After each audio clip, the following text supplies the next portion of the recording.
I believe the first thing that kept Joseph's tendency to forgive so intact over the course of those years is the word that we keep hammering upon in our meetings at TGM week in and week out and week in and week out, and it is the word grace. Mm-hmm. Many times we tend to think that grace shows up in the New Testament, and it is true, the word grace comes up very often in the New Testament.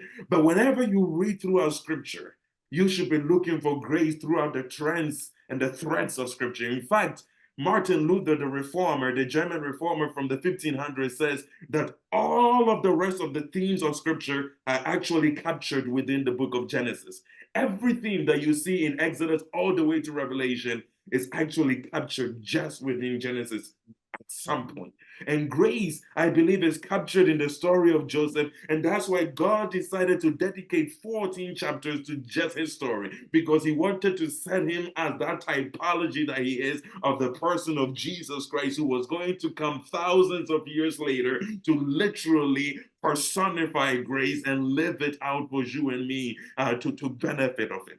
Now, what do I mean by Joseph seeing grace? Joseph recognized the grace of God that had raised the lives of Abraham and Isaac from the backgrounds that they came out of and created out of them a covenant people that ultimately led to his father Jacob and then ultimately led to him and his brothers coming into existence. From childhood, he had heard the stories of how the God of heaven and earth showed up into an idolatrous home and picked out a man by the name Abraham, and by reason of grace made of him a promise and gave of him a son, so that by that son he can raise out of him a whole nation of people who live by faith that is received by reason of grace. And so that story had been rehearsed by Joseph all through his childhood. I can imagine that his father Jacob had told him stories of how, by reason of just Isaac, God had fulfilled a promise and was in the course of bringing it to fruition. He had heard the stories of how God had shown grace to Isaac by reason of the twins that he gave Rebekah to carry, and by reason of all the ways he preserved him in Gerar and in the midst of famine and all the circumstances of life.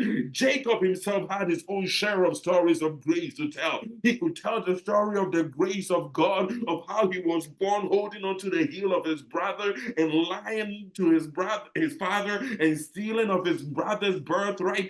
All of this culminating in God demonstrating such mighty grace towards him by establishing covenant relationship with him and choosing of his household to be the household that ultimately will bring forth the Messiah.